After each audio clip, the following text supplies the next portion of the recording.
Hello and welcome to Indus News live from Islamabad. I am Muneeb Hamid with the news of this hour. Let's begin with the headlines first.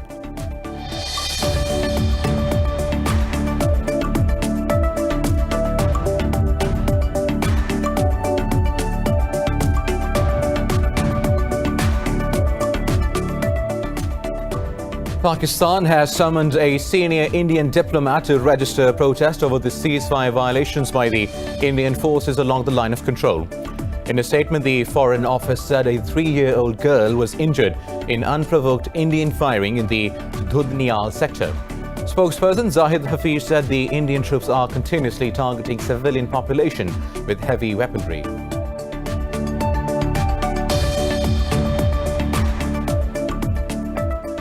Kashmiris are observing the India's Independence Day as Black Day in protest and rejection of its illegal occupation of the valley. All parties Hurriyat Conference has called for a complete shutdown across the Indian-occupied Jammu and Kashmir. In a message, Hurriyat leader Sayyid Ali Gilani said New Delhi has lost its right to celebrate its Independence Day while it deprives Kashmiris of their freedom.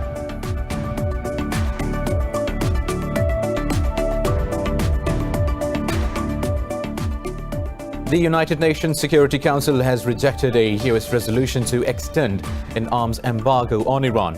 Washington fell well short of the minimum 9 votes required as 11 members on the 15-member body, including France, Germany and the UK, abstained.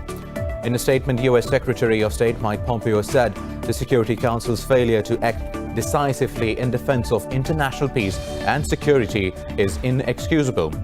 Iran has hailed UN votes, saying the US has never been so isolated.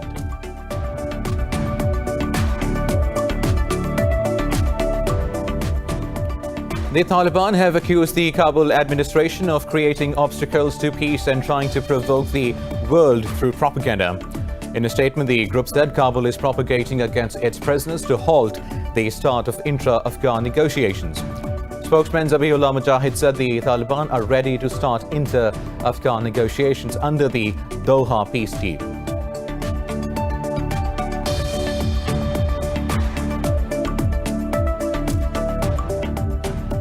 In the United States, more than 1,100 people have died from COVID-19 in the last 24 hours, taking the toll to over 168,000, with more than 5.3 million cases. Brazil has reported 1,060 deaths and more than 50,600 infections in a day. In India, nearly 1,000 people have died in the past 24 hours, taking the toll to over 49,000, with more than 2.5 million infected so far. Meanwhile, in Pakistan, COVID-19 death rate continues to decline as 9 people died since yesterday, with 747 new cases. The global number of deaths has crossed 763,000, with over 21 million infected.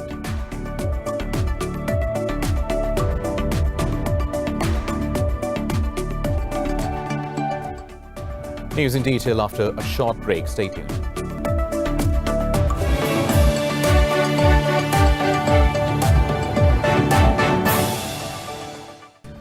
Welcome back now for the news in detail. We start from Pakistan, which has summoned a senior Indian diplomat to register protests over the ceasefire violations along the line of control.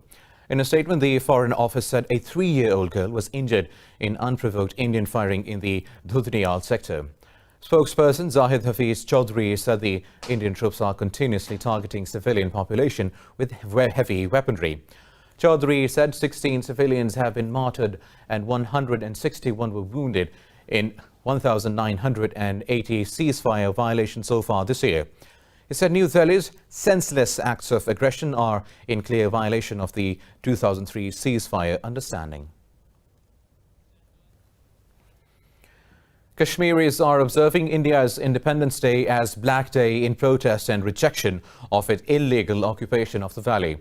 All parties Hurriyat Conference has called for a complete shutdown across Indian-occupied Jammu and Kashmir. In a message, Hurriyat leader Sayyid Ali Gilani said New Delhi has lost its right to celebrate Independence Day while it deprives Kashmiris of their freedom. Hurriyat Forum leader Mirwais Umar Farooq said India's illegal abrogation of Valley's special status is against the United Nations Charter and the 4th Geneva Convention. Meanwhile, occupation forces converted the valley into a garrison ahead of the Independence Day to prevent people from holding demonstrations. Indian forces set up bunkers to conduct frisking and identification checks while deploying unmanned aerial vehicles to maintain surveillance.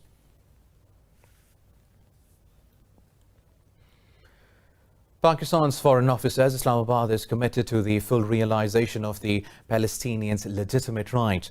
In a statement, the Foreign Office said a deal between the UAE and Israel on the normalization of relations will have far-reaching implications. It said Pakistan's approach towards the matter will be guided by the aspirations of the Palestinians. The Foreign Office said Pakistan has always supported the UN-backed two-state solution to the conflict. It said peace and stability in the Middle East is Islamabad's key priority. Moving on, Iran says the United Arab Emirates has made a huge mistake in reaching a deal to normalize its ties with Israel. In a televised speech, President Hassan Rouhani warned the Gulf state against allowing Tel Aviv to gain a foothold in the region.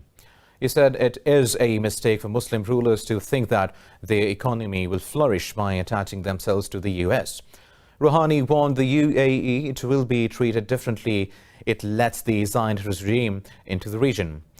Meanwhile, Hezbollah leader Hassan Nasrallah says UAE-ISRAEL deal was brokered as a favor to the US President Donald Trump. In a televised speech, Nasrallah said Trump needed something to show ahead of US presidential elections in November. In reality, as Trump had wanted to improve the financial situation in the United States over the past few years, and he got this through milking some Gulf Arab regimes financially and took billions of dollars from them. Now, in order to correct his electoral position. Well, Nasrallah said Hezbollah will make Tel Aviv pay an equal price if Israel was involved in the August 4 explosion in Lebanon. Now moving on, the United Nations Security Council, which has rejected a US resolution to extend an arms embargo on Iran. Washington fell well short of the minimum 9 votes required as 11 members on the 15-member body, including France, Germany and the UK, abstained. In a statement, US Secretary of State Mike Pompeo said United Nations Security Council's failure to act decisively in defense of international peace and security is inexcusable. U.S. envoy to UN Kelly Craft said Washington has every right to initiate the snapback mechanism and will stop at nothing to extend the embargo. Meanwhile, Iran has hailed UN vote, saying the U.S. has never been so isolated. In a tweet, Foreign Ministry spokesperson Abbas Mousavi said despite all the pressure, Washington could not only get the support of one country. Only the Dominican Republic sided with the U.S. as Russia and China opposed extending the 13-year ban that is due to expire on 18th of October. Meanwhile, the Taliban have accused the Kabul administration of creating obstacles to peace and trying to provoke the world through propaganda. In a statement, the group said Kabul is propagating against its prisoners to halt the start of intra-Afghan negotiations. Spokesman Zabihullah Mujahid rejected President Ashraf Ghani's statement against the released Taliban prisoners' involvement in crimes. He said Taliban are ready to start inter-Afghan negotiations under the Doha peace deal. Now, a member of Afghanistan's peace process team is wounded in an attack on the Kabul-Parvan highway in the southern Karabakh district. Afghan peace chief negotiator Masoom Stanzai says Fauzia Kofi is in good health and her injuries are not critical. In a tweet, spokesperson for the Afghan president Ashraf Ghani said such cowardly attacks on women will not deter Afghan values. National Reconciliation High Council Chief Abdullah called upon the government to punish the culprits behind the assassination attempt. This comes as the first round of intra-Afghan peace dialogue is expected to be held in Doha next week. Meanwhile, a government official claimed that 5 security force members were killed and as many wounded in a Taliban attack in the Uruzgan province. Now, the US has conducted naval drills in the hotly contested South China Sea led by aircraft carrier USS Ronald Reagan. In a statement, the US Navy said the strike group conducted flight operations and high-end maritime stability operations. It said Washington is committed to ensuring joint force responsiveness with its allies in order to maintain a free and open Indo-Pacific. China has objected to exercises and said the U.S. rejection of its claims in the sea has undermined stability in the region. The naval exercises come amid heightened tensions between Washington and Beijing over the energy-rich waters, among the other issues. Beijing claims 9/10 of the South China Sea, through which some $4 trillion of trade passes a year. Now, in the U.S., more than 1,100 people have died from COVID-19 in the last 24 hours, taking the toll to over 168,000, with more than 5.3 million cases. Brazil has reported 1,060 deaths and more than 50,000 infections in a day. The global number of deaths has crossed 763,000, with over 21 million infected. This report has more details. As the coronavirus consumes hundreds of thousands of lives, infecting millions, the healthcare systems continue to be overwhelmed in Europe, Americas, Australia, and parts of Asia. The U.S. state of California has become the country's first state to breach 600,000 cases threshold. Meanwhile, cases in Latin America have exceeded 6 million as nations continue to relax lockdown measures in the world's worst-hit region. To curb the cross-border spread of the pandemic, a testing site has been set up on the U.S.-Mexico border in San Diego, offering free virus tests to the travelers. So this is open to everyone. We do not ask for immigration status. Right now, there are restrictions on the border in terms of who's able to cross, those that are coming for essential reasons or those that are providing essential services. So anyone coming across is able to come, and anyone that lives in the community can come and get their test. Over in Europe, France's capital Paris has imposed stricter measures obliging pedestrians to wear masks as the country reported new post-lockdown daily highs. The UK has extended its travel restrictions to France and the Netherlands after an infection spike in these countries. Germany has also imposed antigen PCR tests for arrivals from Spain, apart from the Canary Islands, following a surge in daily cases. Germany, in conversation with Spain, told us that as they saw the number of infections rise in various regions of Spain, with the exception of the Canary Islands, it would put all the Spanish regions in the zone in which it required that German citizens traveling there take a PCR test on arrival. Obviously, we respect, as we always respect, third countries' decision. In Australia, the state of Victoria has reported over 300 new cases over the past 24 hours as its COVID-19 curve flattens. While New Zealand is moving fast to contain the second wave and has extended lockdown restrictions after 7 fresh cases were reported overnight. Elsewhere, South Korea has reported its highest number of cases in 5 months with 166 testing positive. Moreover, in India, 996 people have lost their lives to COVID-19 in the last 24 hours, with the death toll crossing 49,000. The Ministry of Health and Family Welfare says over 65,000 tested positive overnight, with the nationwide tally crossing 2.5 million. The ministry said there were currently over 668,000 active cases in the country. Meanwhile, India's Prime Minister Modi claimed the government was testing 3 different vaccines for COVID-19. Modi said his government will begin large-scale production of the vaccines upon approval from the scientists. India is the 3rd worst affected country in the world after the US and Brazil. Maharashtra and Andhra Pradesh are the worst hit states in the country, with an accumulative case count topping 240,000.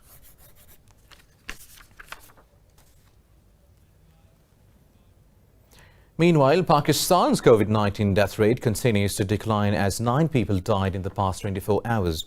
The death toll in the country has risen to 6,162.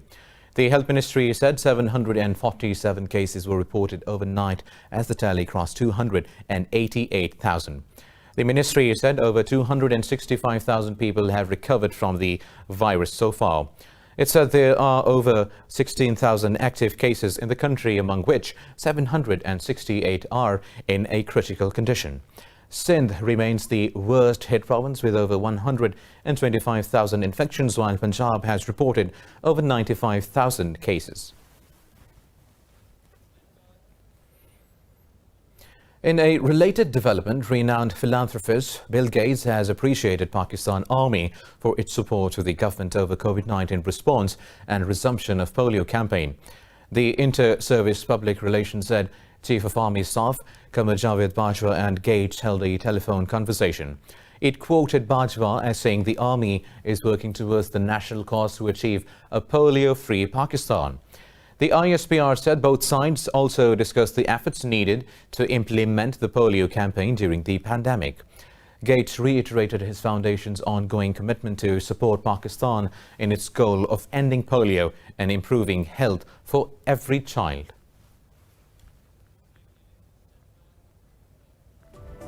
More news coming up after a short break. Stay tuned.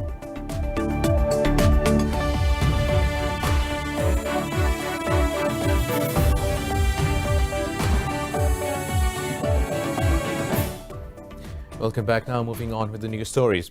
The United States and France have expressed concern over increasing tensions between Greece and Turkey in the Mediterranean. NATO allies Ankara and Athens are embroiled in a dispute over oil and gas exploration in the disputed waters. White House spokesman said President Donald Trump and President Emmanuel Macron discussed the issue over a phone call. This comes after Turkey's Foreign Minister Mevlut Cavusoglu cautioned France against escalating tensions in the eastern Mediterranean. Speaking at a news conference with his Swiss counterpart in Bern, Cavusoglu said Switzerland has offered to mediate and Turkey agrees to in principle. He said Greece will get a response if it provokes the Turkish survey vessel in the region.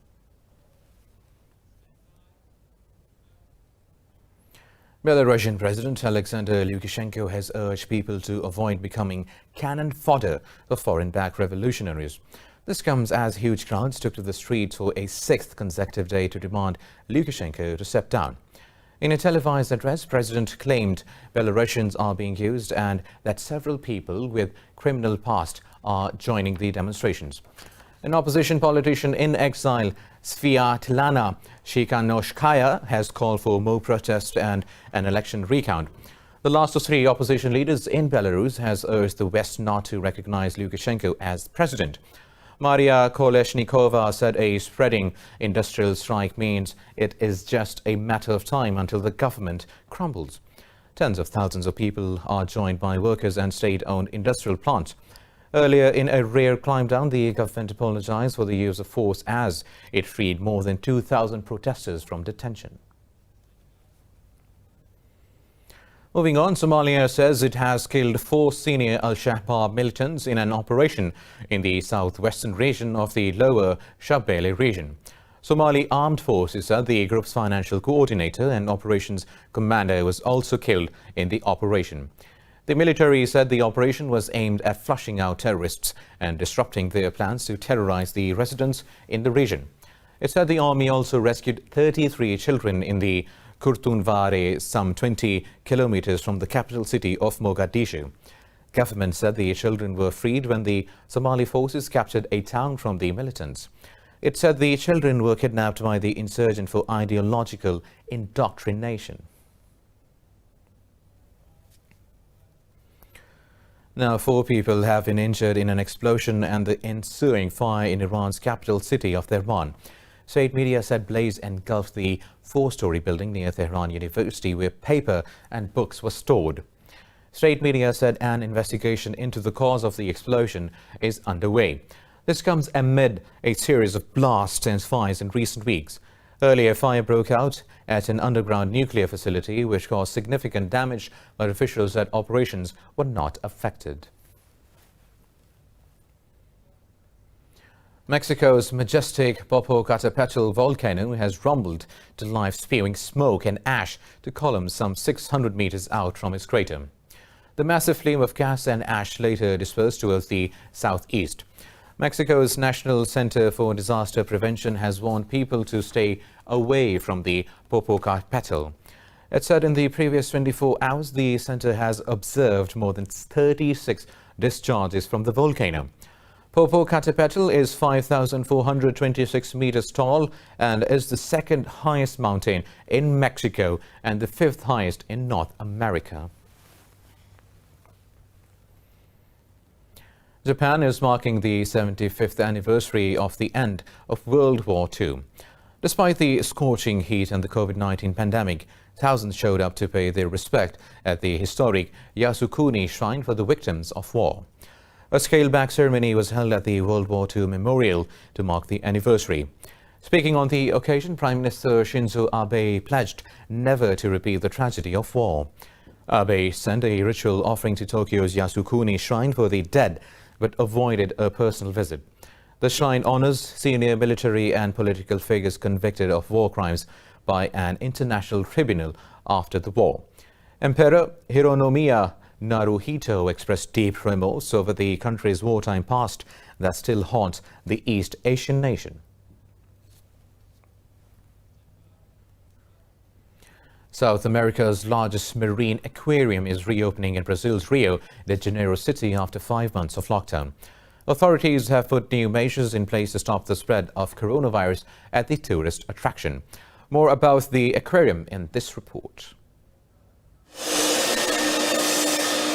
It will be a weekend of sharks, stingrays, and social distancing when Rio de Janeiro's acclaimed aquarium reopens today after 5 months of lockdown. Workers wearing personal protective equipment disinfected Aqua Rio facilities as divers inspected marine tanks in LATAM's largest marine aquarium.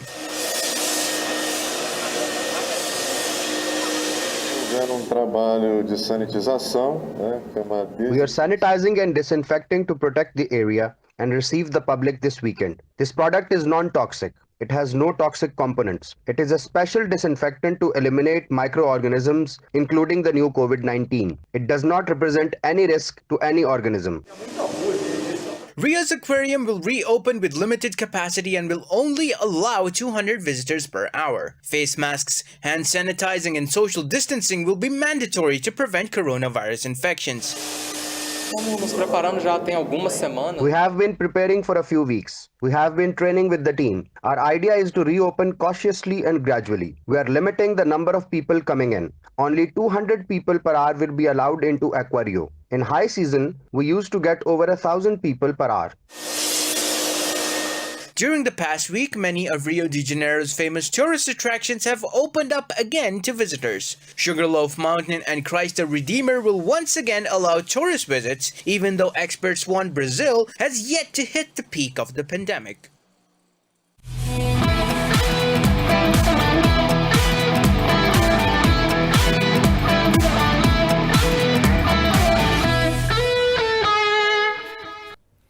German champions Bayern Munich crushed Barcelona with thumping 8-2 win at the Estadio da Luz to reach the semi-finals of the Champions League. Records tumbled as Barca suffered its first defeat by a 6-goal margin since 1951, while the Catalans conceded 8 goals for the first time since 1946. Bayern were 4-1 inside 31 astonishing minutes with a mercurial Thomas Müller brace and goals from Ivan Perisic. Serge Gnabry, David Alaba's first-half own goal, was quickly forgotten as the Bavarians punished the Catalans in the second half. Luis Suarez scored in the 57th minute before Kimmich's strike, followed by Robert Lewandowski getting in on the act. Barcelona's lone Felipe Coutinho also hit a brace to rub salt in the wounds as the Spaniards fell apart to surely spell the end of an era for the Catalan Giants. Munich Giants face either Manchester City or Lyon in the semi-finals. Now, Uganda's Joshua Cheptegei has broken a 16-year-old 5,000 meters world record by almost 2 seconds at the Monaco Diamond League. Cheptegei broke the Ethiopian long-distance runner Kenenisa Bekele's record set in the Netherlands in 2004. In the presence of 5,000 spectators in the stadium, the Ugandan clocked 12 minutes, 35.36 seconds. Earlier, Cheptegei said he would try to beat Bekele's record run of 12 minutes, 37.35 seconds in the first Diamond League meeting of the season. The former 10,000 meters world champion was in hot form before the lockdown as he set world records over 10 kilometers and 5 kilometers on the road. Meanwhile, in the women's 5,000 race, Kenya's world champion Helen Obiri won the contest in 14 minutes, 18.37 seconds.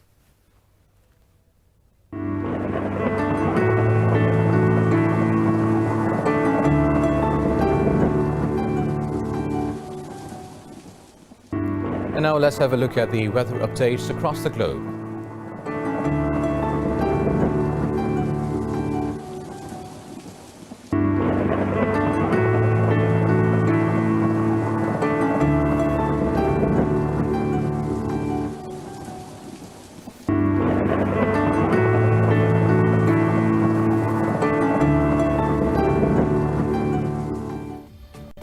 With the weather updates, we come to the end of this bulletin. For the latest updates, you can follow us on social media at indus.news. Take care.